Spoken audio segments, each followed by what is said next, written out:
Our guests are Sunni Black and her feathered friends. Welcome, how are you? Thank you. I'm fine. You said something about Ray. We work for Ray Berwick at his free flight bird show at the San Diego Wild Animal Park. I see. Are these a couple of your performers you brought with you? Yes, this is a Tiercel Harris hawk that we simply call Tiercel, and that is the male of the species. And we have Diana, she's a female golden eagle, and both of them perform 3 times a day at the free flight bird show at the San Diego Wild Animal Park. We should have had them play that song, oh, Diana. Right. This fellow right here is, I've seen them perform around the city in the buildings. They're accurate. These birds were once found in quite large numbers in the state of California. Mm-hmm. However, they haven't been there for an awfully long time, and they aren't on the rare and endangered species list. However, that's because the list was made up after they were completely eradicated from the state. Then they actually are. Well, they're being reintroduced. In the last 5 years, they've been reintroducing them at a rate of about 25 a year. Are you involved with those people who are putting eggs in the on top of big, tall buildings and helping them incubate and all that sort of thing? No, actually, I'm not involved in that. I see. But you know about that program, people doing that. That's put on by an awful lot of very dedicated people. Yeah. They're involved in a lot of captive breeding and things like that throughout the state. Skyscraper window washers help a lot with that, too. That's how these fellows live now, right? Well, these are actually found in the desert regions of the southwestern part of the United States. Mm-hmm. And as I said, they have been reintroduced to the lower Colorado River Basin here in California.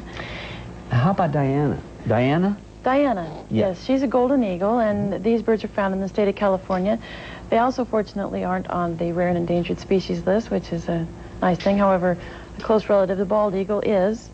And they are doing a lot of work right now with building some nest ledges or nest platforms for the golden or the bald eagle on San Clemente Island.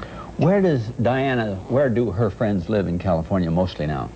They're found throughout the state, actually, and there are good numbers of them, and we hope that they stay that way. Mm-hmm. I have to correct myself, too. That wasn't San Clemente Island. It was Catalina. I see. So, you must have the strongest arm in captivity, holding him up.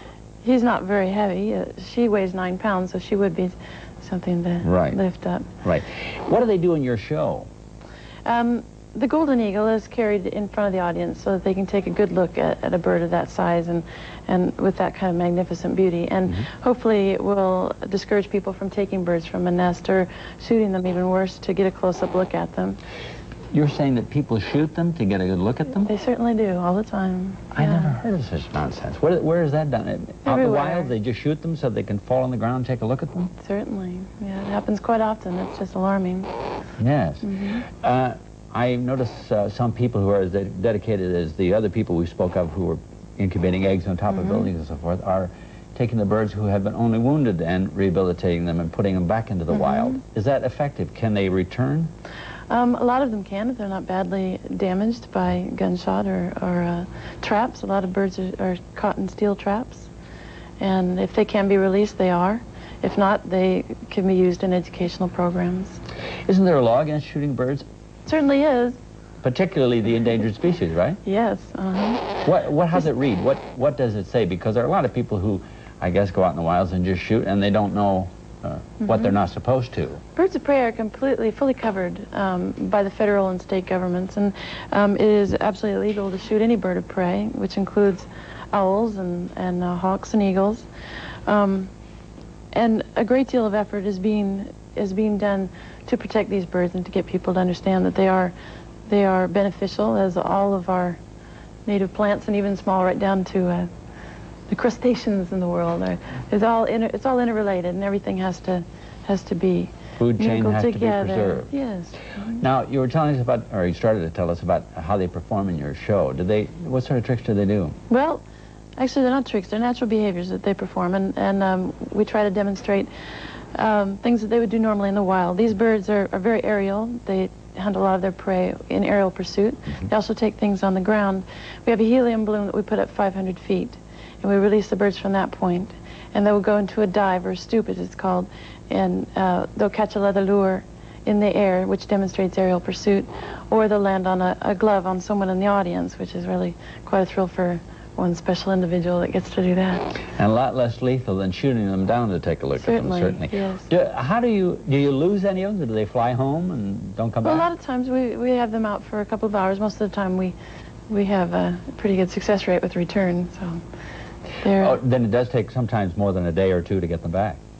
No, not gone for that long. No, usually they're right back after the show. It's a free flight bird show, so they are loose, and we fly them at the same time every day, certain birds, so they're all tuned into the time. How can people get to see the birds do their thing? Well, they can come out to San Diego Wild Animal Park and see them out there. Does it cost? Yes, it costs to get in. It's 30 miles north of San Diego, and it's very unique in many respects. They do an awful lot of captive breeding there. The shows are 3 times a day, and it really is an opportunity for people to see a lot of birds close up where they wouldn't otherwise. It's a commercial enterprise. It's not a fundraiser to preserve wildlife, then. It's a non-profit organization. It is a non-profit organization. Yes. I see. The other thing that's rather unusual, we live in a very unique state here in California. We have an awful lot of natural resources that do need to be preserved. We have over 5,000 species of fauna alone, which is more than the central U.S., northeastern U.S., and Canada combined. And we have 239 species on the rare and endangered species list. And your show mentions all of this. Well, what we would like to do is encourage people on their state income tax form to look at line 90, and on that line they can voluntarily contribute money, which would go specifically for the Rare and Endangered Species Program, and that is tax deductible on their federal taxes next year. There you are. Save money, save taxes, and save the birds. Yes. Thanks for coming to Thank you. We'll be right back.